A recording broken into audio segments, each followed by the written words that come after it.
नमस्कार, नियमित कार्यक्रम 6 प्रश्नमा यहाँलाई स्वागत छ। म राजीव खत्री। विश्वव्यापी महामारीले कोभिड-19 का कारण सबैभन्दा बढी प्रभावित भएको क्षेत्र हो पर्यटन।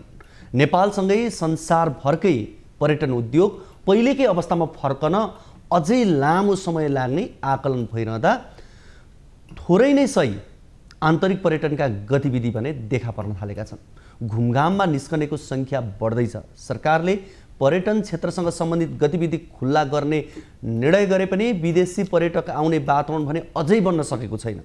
पर्यटन क्षेत्रका जानकार र यो क्षेत्रमा काम गरिरहेका व्यवसायीहरू सरकारले पर्यटन आगमनलाई सहज पार्ने गरी सुरक्षा प्रोटोकल जारी गरेको भए पनि त्यसप्रति केही असन्तुष्टि देखिन्छ। यो अवस्थामा कोभिड पछिको पर्यटन क्षेत्र कसरी अगाडि बढ्ला? पर्यटन क्षेत्रलाई पहिला जस्तै चलायमान पार्न सरकार, राज्यका अरू निकाय र स्वयं व्यवसायीको भूमिका के हुनु पर्ला? आज हामी trekking agency association of Nepal टानका अध्यक्ष खुम सुवेदीसँग कुराकानी गर्दैछौँ। खुमजी, यहाँलाई स्वागत छ। धन्यवाद। आराम हुनुहुन्छ? हजुर। कोभिड-19 को महामारीले थला पारेको पर्यटन क्षेत्रको अहिलेको अवस्था कस्तो छ?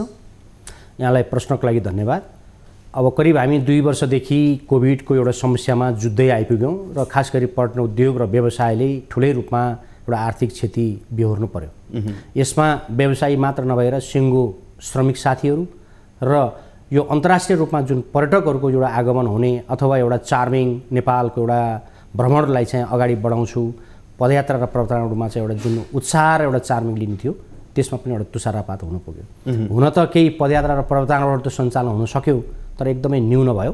त्यो भनेको जुन व्यवसायिक हिसाबले हामीलाई लाखौँ पर्यटकहरू चाहिएको अवस्था थियो र सयौँ पर्यटकले चाहिँ हाम्रो सम्पूर्ण व्यवसायहरू सस्टेन हुन सक्ने अवस्था छैन। अब अहिलेसम्मको अवस्थामा आइरहँदा के भयो भने पर्यटन उद्योग र व्यवसाय थला परेको, यस अर्थमा थिलथिलो भएको र खास गरी भनिरहँदा के हो भने करिब 5 वर्षसम्म भोलि पर्यटक आउँदा पनि हामीले अहिलेसम्मको जुन क्षति छ त्यसलाई चाहिँ एउटा फ्रीमा भनौँ अथवा कन्सिडर गर्ने किसिमबाट चाहिँ हाम्रा गतिविधि भोलि बढ्ने देखिन्छ। अब अझै पनि कोभिड-19 पूर्ण नियन्त्रणमा आइसकेको अवस्था छैन। अब बजारमा चहल पहल बढे पनि पर्यटन क्षेत्र पुरानै अवस्थामा फर्किसकेको छैन। पुरानै अवस्थामा फर्कन कति समय लाग्ला? सरसर्ती यहाँहरूको सक्रियता त्यही किसिमको हुने र राज्यको सक्रियता पनि हुने हो भने? अब हाम्रो प्रक्षेपण अथवा trekking agency association of Nepal टानले लिएको एउटा अनुमान चाहिँ 2024 भन्दा अगाडि नेपालको पर्यटन उद्योग र व्यवसाय जुन पूर्व अवस्थामा आउने देखिन्न।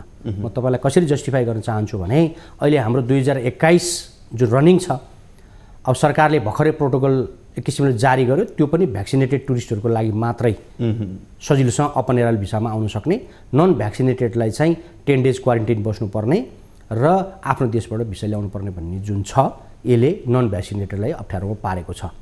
र मैले 2024 किन जोडेँ भने अब 22 सुरु हुँदैछ, 22 र 23 2 वर्ष हुले जारी गरेको इन्फर्मेसन अनुसार नै 1 वर्ष त अझै कोभिड रहने देखिन्छ।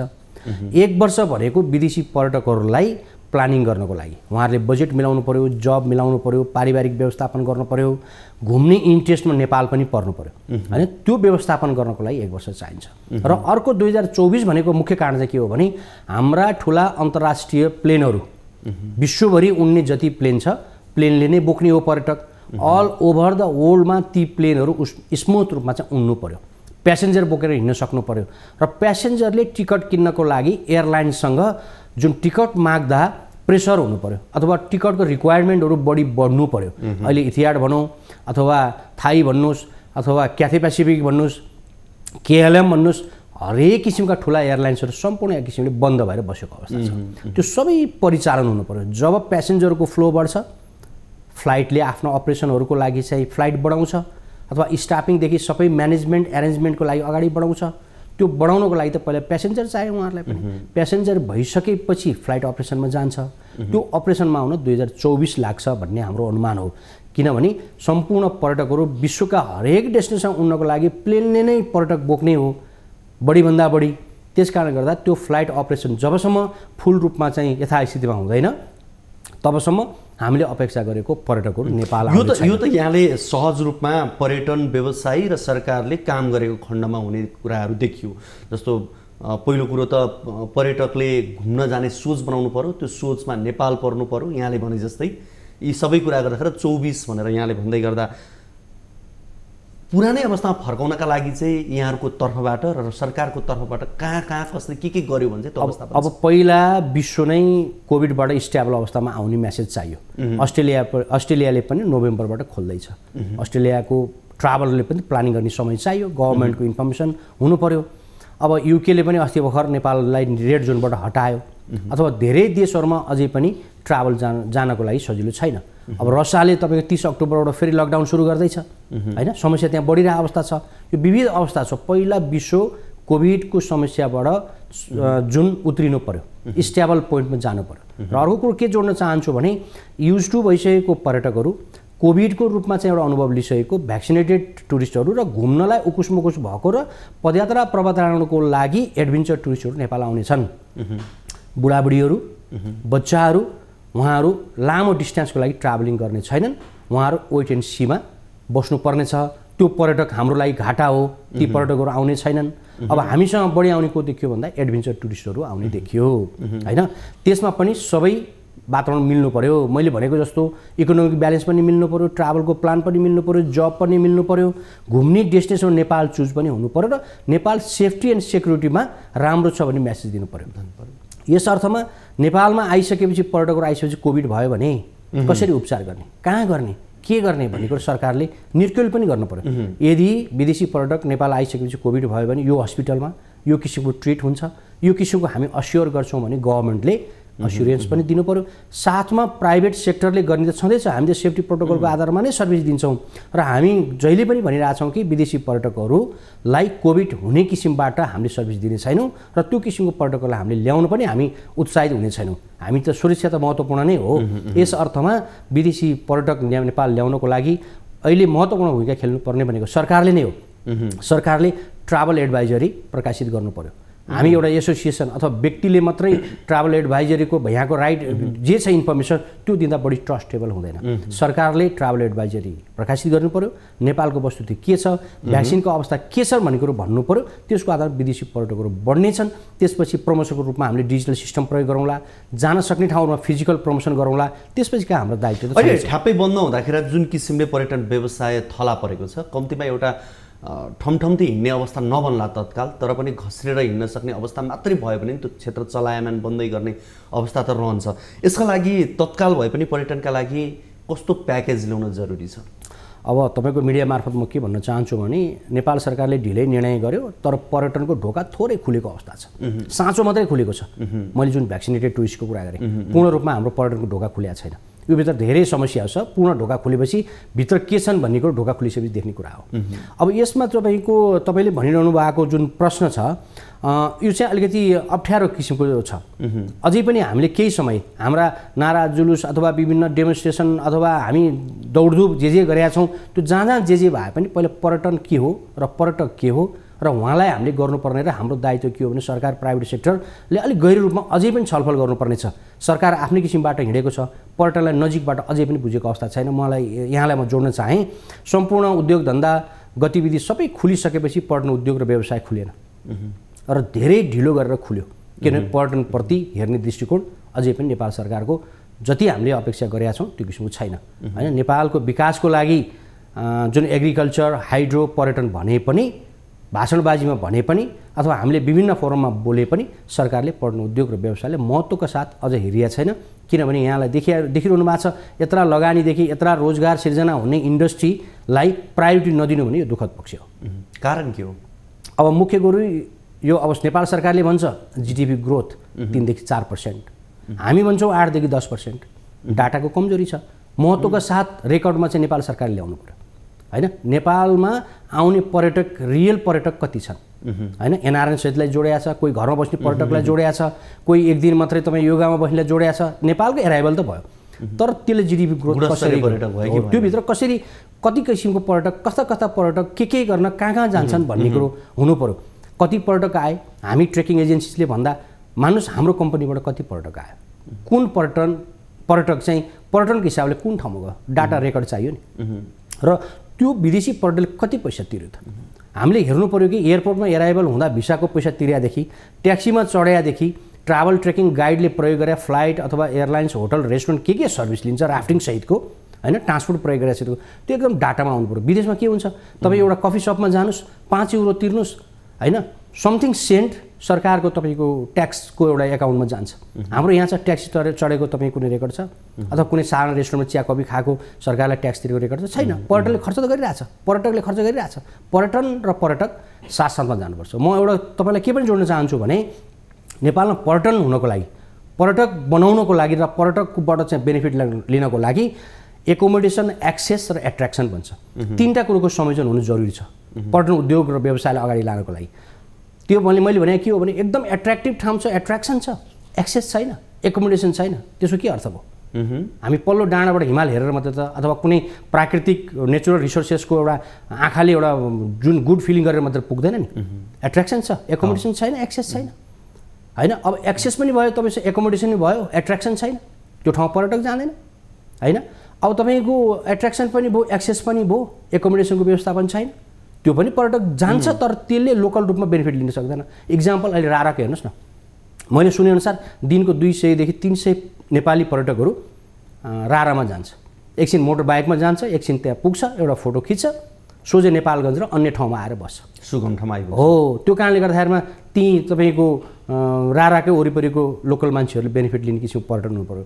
र त्यो पर्यटनमा जाने जो साथीहरू छ पर्यटकको रूपमा जानुहुन्छ, पर्यटन विकास गर्नको लागि त्यो ठाउँमा आउनु पर्यो, त्यहाँ ठाउँको लोकल खानाहरू खुवाउनु पर्यो, लोकल चिजहरूको चाहिँ एउटा अनुभूति दिनु पर्यो। त्यो भयो भने त्यहाँको लोकलले पर्यटन उद्योग र व्यवसायको महत्त्व अथवा त्यसको बारेमा चाहिँ आफूले खोजेको कुरो लिन पाउँछ। अन्यथा हामी पर्यटन र पर्यटक भन्दै गर्दा मैले अघि तीनटा भने एकोमोडेसन, एट्र्याक्सन र एक्सेसको कुरो गरेँ। यसको समायोजन नभएसम्म हामीले रियल रूपमा चाहिँ पर्यटन उद्योग अहिले ठ्याक्कै भन्दा पर्यटकहरूले कस्तो गन्तव्य खोजेका छन्? अब 2-3 किसिमको पर्यटकहरू आउँछन्। कोही कमर्सियल टाइपको हुन्छ, उहाँहरू राम्रै फ्लाइटमा जाउँ, राम्रा गाइडहरू लिएर जाउँ, राम्रै एकोमोडेसनमा बसौँ, राम्रो सर्भिस लिउँ भन्ने छ। कोही बजेट ट्राभलर छ, थोरै खर्च गरौँ, साधारण दुःख सुखमा जाउँ, आउँ, आफ्नै तरिकाले घुमौँ भन्ने पर्यटकहरू छ। अब कोही पर्यटक चाहिँ लग्जरी टाइपको छ, हेलिकप्टरबाट टुर लिउँ, राम्रै एकोमोडेसनमा बसौँ, सर्ट डिस्टेन्समा गरौँ बसौँ भन्नेहरू छ। तर अहिले नेपालको स्थिति हेर्ने हो भने सबभन्दा बढी चाहिँ बजेट ट्राभलरकै आगमन छ हैन। यसलाई हामीले धेरै म्यानेज गर्नुपर्ने छ, किनभने पहिला म पर्यटन उद्योग अथवा यो व्यवसायमा इन्भल्भ हुँदै गर्दा चार्टर फ्लाइटहरू आउँथ्यो, धेरै लग्जरी टुरिस्टहरू आउँथ्यो, बुढाबुढीहरू दायाँ र बायाँ कहाँ टेक्ने, कहाँ कसरी हिँड्ने थाहा नभएको त्यस्तो किसिमको लग्जरी टुरिस्टहरू आउँथ्यो। उनीहरूले एकदम हाई एक्सपेन्स गर्थ्यो। आज त्यो टुरिस्टहरू हामीले देख्न सक्दैनौँ बिकज अफ हामीसँग डाइरेक्ट फ्लाइट छैन हैन। त्यसरी ल्याउन सक्ने हामीसँग वातावरण छैन। हामी चाहिँ कनेक्टिङ फ्लाइट भएर लामो तपाईँको 12, 18, 20, 22 घन्टाको फ्लाइटको कनेक्टिङ गरेर आउनुपर्छ। ती बुढाबुढीहरू त्यसरी तपाईँको लामो कनेक्सनमा बसेर लङ डिस्टेन्समा ट्राभल गर्न चाहँदैन। त्यो कहाँबाट टुट्यो? अब यो मुख्य गरी चाहिँ हाम्रा जुन पहिला यहाँलाई थाहा नै छ फ्र्याङ्कफर्टका फ्लाइटहरू हुन्थ्यो, जापान ओसाका लगायतको विभिन्न ठाउँबाट डाइरेक्ट फ्लाइटहरू थियो। म आफै पनि तपाईँको यो जर्मनीतिर जाँदाखेरिमा विभिन्न लुफ्थान्साहरूले चार्टर फ्लाइटहरू गरेर ल्याउँथ्यो। अन्य एयर इन्डियाका अब धेरै फ्लाइटहरू पनि प्रब्लम भयो, जेट एयरवेज प्रब्लम भयो, अरू प्रब्लम त यहाँलाई थाहा नै छ हैन। अब यो चाहिँ अन्तर्राष्ट्रिय समस्या पनि हुन आयो। अर्को समस्या चाहिँ हाम्रो सरकारी नीतिमा चाहिँ एउटा समस्या भयो। यस्तो किसिमको चार्टर फ्लाइट ल्याउनेहरूलाई इन्करेजहरू भएन। विदेशी पर्यटकहरूलाई कुन टार्गेटमा ल्याउनु थाल्यो, हामीले टार्गेट नै अहिलेसम्म ठानेनौँ। विश्वमा हामी टुरिज्म प्रमोसन गर्ने भन्यौँ, कस्तो टुरिस्टलाई टार्गेट गर्ने, कुन सिटीलाई टार्गेट गर्ने, कुन कन्ट्रीलाई टार्गेट गर्ने, कुन उमेरकोलाई टार्गेट गर्ने, कुन बजेटलाई टार्गेट गर्ने, हाम्रो एउटा सरकारी नीति पनि त्यो भएन। र हामीले प्राइभेट सेक्टरले पनि कुन किसिमबाट चाहिँ त्यो टुरिस्टलाई चाहिँ एट्र्याक्ट गरेर ल्याउने भन्दा हामीलाई त सरकारले फेसिलिटी गरिदिनु पर्यो हैन। मानुस् न युएसको क्यालिफोर्निया सिटीलाई चाहिँ टार्गेट गर्ने, ल लग्जरी टुरिस्ट ल्याउनु 50 वर्षभन्दा माथितिरकोलाई चाहिँ रिटायर मान्छेहरूलाई टुरिस्ट ल्याउने भनेर चाहिँ हामीले टार्गेट जानु पर्यो नि। अहिले हामीले विश्वभरि नेपाल सगरमाथा भनेको छ, लुम्बिनी भनेको छ, माउन्टेन कन्ट्री भनेको छ, एडभेन्चर कन्ट्री भनेको छ। त्यो प्रमोसनले अब पुग्दैन हेर्नुहोस्, किनभने सबै मान्छे माउन्ट एभरेस्ट हेर्न आउँदैन, सबै मान्छे लुम्बिनी हेर्न आउँदैन। त्यो एउटा टार्गेट किसिमको मान्छे त्यो ठाउँको लागि आउन सक्छ। अरू लग्जरी टुरिस्टहरू हुनसक्छ हैन। हामीसँग यो मिड हिलमा चाहिँ ट्रेकिङ जान सक्ने भन्ने हाम्रो राम्रो प्रमोसन। तपाईँलाई अलिक जोडिहाल्न चाहन्छु। जस्तो विदेशीले के ठान्छ, माउन्ट एभरेस्टको कन्ट्री भनेपछि त डराइहाल्छ कति त। एडभेन्चर मान्छे त आउने भयो, तर नर्मल बुढाबुढी त माउन्ट एभरेस्ट ओ भेरी डेन्जर, त्यस्तो हाई रिस्कमा चाहिँ हामी जान चाहँदैनौँ, उहाँहरू डाइभर्ट हुनुहुन्छ। हामीले उहाँहरूलाई भन्नु पनि सक्नु पऱ्यो कि प्रमोसनमा तपाईँहरूलाई माउन्ट एभरेस्टको कुरो मात्रै होइन, मिडल हिलका ट्रेकिङहरू छन्। मैले यहाँलाई यहीसँग सम्बन्धित भयो। जस्तो अहिले पर्यटन क्षेत्रमा नेपालले बेच्न सक्ने प्रमुख गन्तव्य र प्रडक्ट के हुनसक्छ त त्यसो? अब 2 किसिमबाट हामीले प्रमोसन गर्नुपर्छ भन्ने लाग्छ। पहिला age group, budgeting, target country चाहिन्छ। यो मैले किन भनिरहेको छु भने अस्ट्रेलिया नेपालको कन्ट्री सबभन्दा महत्त्वपूर्ण कन्ट्री हो। नेपाल टुरिज्म बोर्डले राम्रोसँग प्रमोसन गरेन, प्रमोसन छैन अहिलेसम्म होइन, र हामीले पनि राम्रोसँग जति सक्यौँ त्यति प्रमोसन गऱ्यौँ, तर पर्याप्त छैन। तपाईँको 8-10 घन्टाको फ्लाइटमा अस्ट्रेलियाबाट नेपाल आउन सक्छ। सबभन्दा इकोनोमी राम्रो भएको कन्ट्रीमध्येमा पर्छ, लामो कनेक्सन पनि छैन, त्यहाँ हाम्रो प्रमोसनै छैन। हामीले युएस ताकेका छौँ, युएस विश्वको एउटा आधा जुन ल्यान्डको हिसाबले हो भन्ने एउटा अनुमान गरौँ। युएसको मान्छे कति आउँछ जम्मा नेपालमा? 40-45 हजार आउँछ वर्षमा होइन। अब त्यत्रो कन्ट्रीबाट आउने 40-45 हजार जति मान्छे पपुलेसन छ नि, त्यो नथिङ। तपाईँ अस्ट्रेलिया टार्गेट गर्नुहोस् न, 1 वर्षमा 12 देखि 15 हजार त मान्छे आइरहेकै छ। पपुलेसनको हिसाबले हेर्दा, डिस्टेन्सको हिसाबले गर्दा, त्यो जुन प्रमोसन गर्दा अथवा हामीले टार्गेट गर्दा महत्त्वपूर्ण कन्ट्री कुन छ त्यो हेर्नु पऱ्यो। यी नजिकै एसियन कन्ट्री छ नि, यी फिलिपिन्स लगायतका कन्ट्रीहरू होइन, यो कन्ट्रीलाई टार्गेट गर्नु। किनभने प्रमोसनमा धेरै खर्च पनि हुँदैन, उनीहरूले युएसले तिर्ने जति अथवा अरू युरोपियनले तिर्ने जति पैसा पनि तिर्छ, टाढा किन जानु पऱ्यो? पहिला नजिकबाटै तपाईँको आम्दानीको स्रोतलाई हेरौँ, यो एउटा टार्गेटमा चाहिँ हामीले जानुपर्छ। हुन्छ। अर्को कुरो भनेको बजेट ट्राभलरभन्दा लग्जरी ट्राभलतिर हामीले सर्भिस दिने किसिमबाट ध्यान दिनु जरुरी छ। हुन्छ, हामी यो कुराकानीलाई निरन्तरता दिनेछौँ। यति बेला भने पालो भएको छ लाइफ बोय हात धुने ब्रेकको।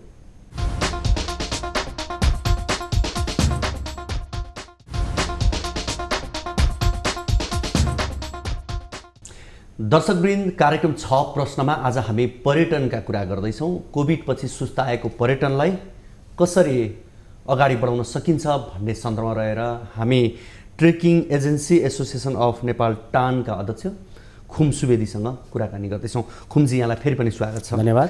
अब यो पर्यटन क्षेत्रभित्र पनि कुन क्षेत्र वा कुराले चाहिँ कोभिडपछिको यो पर्यटनलाई छिटो चलायमान गराउन सक्ला? अब अहिले हामीले जिडिपी ग्रोथ हो भने विदेशी पर्यटक र डोमेस्टिक मुभमेन्ट हो भने डोमेस्टिक पर्यटकलाई महत्त्व दिनुपर्ने देखिन्छ। विगतमा हामीले डोमेस्टिक पर्यटकलाई महत्त्व नदिएकै हो र हाम्रो नीति पनि पहिला के थियो भने नेपाली पर्यटक काठमाडौँ पोखरा जाँदा टुरिस्ट बसमा चढ्न दिन्न थियो, किन ऊ पर्यटक होइन, विदेशीले मात्रै चढ्ने बस हो भन्ने थियो। अहिले चेन्ज हुँदै आयो, डोमेस्टिक पर्यटकलाई पनि महत्त्वको रूपमा लिन थालियो र हरेक अहिले देशको विभिन्न डेस्टिनेसन भनौँ होइन, उहाँहरूले पर्यटनमा डोमेस्टिक पर्यटकको महत्त्व छ भन्ने हामी सबै। तर यी चाहिँ कस्तो कुरा भयो भने जब देशमा सङ्कट आउँछ, विश्वमा सङ्कट पर्छ, अनि आन्तरिक पर्यटन प्रवर्धनका कुराहरू अगाडि सार्ने गर्छौँ। कतै यो आन्तरिक पर्यटन गफ गर्ने विषय मात्रै त बनिरहेको, यो हाम्रो बुझाइको कमी पनि। हामी पहिला बुझाइको कमी, यहाँलाई थाहा छ हामी एज अ पर्यटकको रूपमा एक ठाउँबाट पहिला हामी अर्को ठाउँमा घुम्न पनि जाँदैनथ्यौँ, हामी रेस्टुरेन्टमा खान पनि जाँदैनथ्यौँ, हामी यो सबैलाई अनुभव छ। अहिले खास गरी हामीले चाहिँ घुम्ने कल्चर भर्खर विकास हुँदैछ। विदेशी पर्यटकहरू पनि इन्डियनहरू सगरमाथा ट्रेकिङ भन्ने आउँदै आउँदैन थियो, अहिले इन्डियनहरू पनि ट्रेकिङमा जान थाले। भने जस्तै हामी नेपालीहरू पनि यो हिमाल अथवा ट्रेकिङ माथि जाने भनेको शेर्पा कम्युनिटी मात्रै हो भन्ने बुझाइ थियो। अहिले हरेक मान्छेहरू हिमालको फेदमा पुगिसकेका छ होइन। यसले एउटा मेसेज दिँदैछ, पहिला हामीलाई बानी परेको थिएन, अहिले बानी पार्दैछ। अहिले हामी नेपाली पनि विभिन्न ट्रेकिङका डेस्टिनेसनहरूमा गइसक्यौँ। सबभन्दा ठुलो कुरो नेपालीहरू खर्च गर्न पनि सक्ने भएका छन्। यसो हेर्ने चलायमान बनाउनलाई धेरै खाइदिने, घुम्दिने, रमाइलो गर्ने त्यो चाहिँ पाइएको छ। अहिले विदेशी पर्यटकभन्दा नेपाली पर्यटकले बढी खर्च गर्छ र नेपाली पर्यटकलाई बस्न दिनुपर्छ, खान दिनुपर्छ भन्ने मानसिकता डेभलप भएको छ। त्यो चाहिँ व्यावसायिक कमर्सियल हिसाबबाट भयो, तर प्रोफेसनल हिसाबले चाहिँ हामीले चल्नुपर्छ भन्ने पनि छ। अब हामी एकै दिन प्रशस्त हजारौँ हजार खर्च गर्दै मात्रै पर्यटकीय गतिविधि भयो भनेर मात्रै पनि हामीले त्यसलाई पूर्ण रूपमा मान्नुहुन्न। हामी इथिकल्ली पनि हिँड्नुपर्छ भन्ने हो। बाटोमा जाँदा हाम्रा ट्रेकर्सहरू अथवा हाम्रा ट्राभलरहरूले पनि एउटा अनुशासित तरिकाले हिँड्नुपर्ने पनि छ, त्योभित्र दायित्वहरू पनि छ। बिजनेसको हिसाबले नेपालीहरू बढी खर्च गर्छ, त्यो फाइन। एक ठाउँमा भएको पैसा अर्को ठाउँमा पुग्छ, त्यो एउटा इकोनोमी चलायमान भयो, जिडिपीको हिसाबले भनेको छैन मैले होइन। इकोनोमी मुभमेन्ट भयो, अब काठमाडौँ पैसा इलाम पुग्ला, इलामको पैसा बैतडी पुग्ला होइन, बैतडीको पैसा नेपालगञ्ज आइपुग्ला, काठमाडौँ आइपुग्ला होइन। यो एउटा मुभ हुने वातावरण हो र एउटा डेस्टिनेसन नेपालको ठाउँ हामीले आँखाले नदेखेको, हामी पुग्न नसकेका ठाउँ के रहेछ त भनेर एउटा अनुभवको साटासाटा पनि हो। कुनै ठाउँमा मैले सुनेको मात्रै थिएँ भने म त्यो ठाउँमा पुग्दा मेरै आँखाले देख्दा को डोमेस्टिक एउटा जुन डेस्टिनेसन छ हैन त्यो एउटा महत्त्वका साथ अनुभव लिनुपर्छ। अहिले जस्तो नेपालबाटै पनि घुम्ने कल्चर, त्यसमा पनि साँच्चै भन्ने हो भने नेपालबाट विदेश नजिकैको छिमेकी राष्ट्रहरूकै कुरा नै थाइल्यान्ड, त्यसपछि गएर माली लगायतका क्षेत्रहरूमा, मालदिप्स लगायतका क्षेत्रहरूमा ठुलो सङ्ख्यामा नेपालबाट जाने गरेका छन्। ती पर्यटकहरूलाई पनि होइन नेपालमा अझै घुम्ने ठाउँ धेरै छन् है, पहिला देश अनि विदेश भन्ने कुराको सन्देश दिन पनि त जरुरी हो। यो भनेको प्रचार प्रसारको कमी हो। हामीले आफ्नो ठाउँको प्रचार प्रसार गरेका छैनौँ। प्रचार प्रसार गर्न एकदमै जरुरी छ। जुन डेस्टिनेसनको बारेमा महत्त्वका साथ हामीले प्रचार प्रसार गर्छौँ त्यहाँ नेपालीहरू जानेछन्। अहिले गइरहेछ। हिजो मैले अघि जोडिसकेँ, हिजो रारा हामीले सुने मात्रै थियो नि, आज राराको प्रमोट हेर्नुहोस् त। अहिले भन्नै पर्दैन, प्रशस्त मान्छेहरू रारा जान्छन्, तर त्यहाँ हामीले राख्न सकेका छैन। त्यो चाहिँ हाम्रो व्यावहारिक म्यानेजमेन्टका कमजोरीहरू छन् होइन। भन्न खोजेँ मैले डेस्टिनेसनको हिसाबले होइन, इलाम मात्रै भन्थ्यौँ, कोही कोही फाटाफुट्टो पुग्न सक्थ्यो। आज इलाम नपुग्ने मान्छेहरू कमै छ। हिजो नगरकोट मात्रै सुन्थ्यौँ होइन, एकचोटि नगरकोट नपुग्ने मान्छेहरू कोही पनि यहीँ भ्यालीकै मान्छे पनि नगरकोट पुग्दैन थियो होइन, त्यो अवस्थाहरू थियो। अब म के भन्न चाहन्छु भने कुनै पनि ट्रेकिङ, ट्राभल, डेस्टिनेसन, टुरिज्मका हिसाबले जुन हबहरू महत्त्वपूर्ण छन् त्यो ठाउँको पहिला सेक्रेसन गर्नु पर्यो। त्यो ठाउँको सेक्रेसन गरेर त्यो ठाउँको प्रचार प्रसार बढीभन्दा बढी गर्नु पर्यो। प्रचार प्रसारको जिम्मा लिएको नेपाल टुरिज्म बोर्ड डोमेस्टिक अथवा अन्तर्राष्ट्रिय रूपमा चाहिँ जुन जिम्मा एक किसिमले लिएको छ, प्राइभेट सेक्टरको एउटा रेस्पेक्टको एउटा थलो छ, उहाँहरूले डेस्टिनेसनलाई त्यो किसिमले प्रमोसन गर्नु पर्यो र प्रायोरिटीका साथ गर्नु पर्यो। र त्यो ठाउँको मिडियाबाट होस्, इन्डिभिजुअली होस्, सङ्घ संस्थाबाट होस्, सरकारबाट होस्, सबै ठाउँमा प्रचार प्रसार गर्न सक्ने वातावरणको लागि सिर्जना हुनु पर्यो।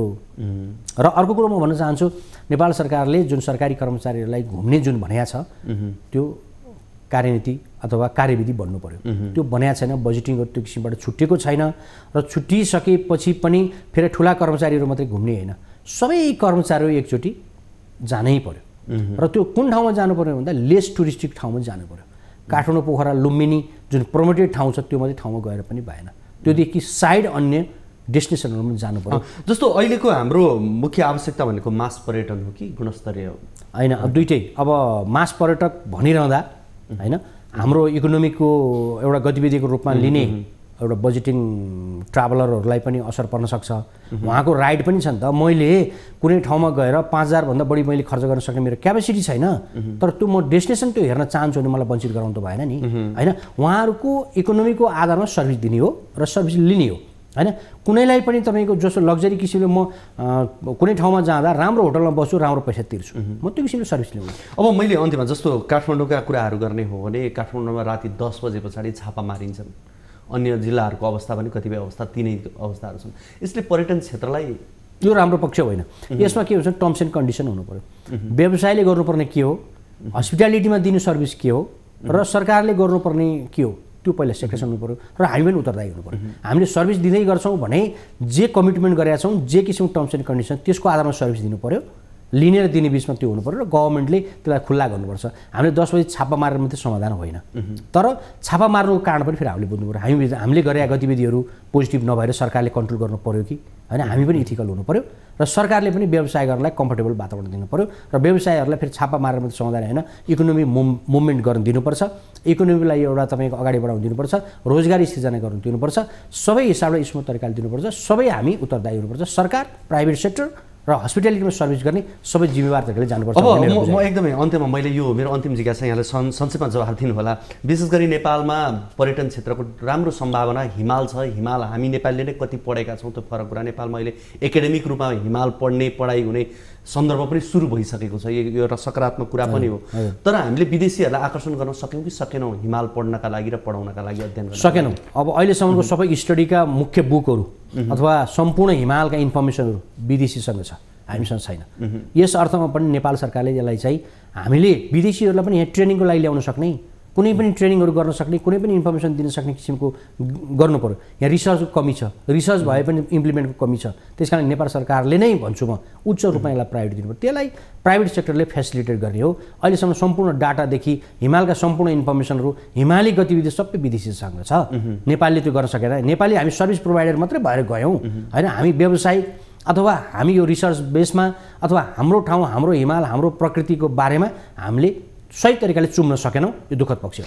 हुन्छ, यहाँको यो महत्त्वपूर्ण समय र संवादको लागि यहाँलाई धेरै धेरै धन्यवाद। र यहाँलाई पनि धेरै धेरै धन्यवाद। अब trekking agencies association of Nepal टानको अध्यक्ष र सिङ्गो कार्य समिति र सम्पूर्ण पर्यटन व्यवसायीको तर्फबाट नेपालको पर्यटन उद्योगमा परेको समस्या जुन कोभिड-19 को समस्या छ र यसलाई कसरी अगाडि लान सक्छ भन्ने विषयवस्तु लगायतमा मेरा आफ्ना भनाइहरू तपाईँको मिडिया मार्फत सम्पूर्णमा पस्कने जुन मौका दिनुभयो, यहाँलाई धेरै धेरै धन्यवाद। आज हामीले कुराकानी गऱ्यौँ trekking agency association of Nepal टानका अध्यक्ष खुम सुवेदीसँग। आजको कार्यक्रमको निर्धारित समय सकिसकेको छ। भोलिको कार्यक्रममा हामी नयाँ अतिथि र नयाँ विषयसँग रहेर कुराकानी गर्न आउने नै छौँ। तबसम्मको लागि बिदा दिनुहोस्। हवस् त, नमस्ते।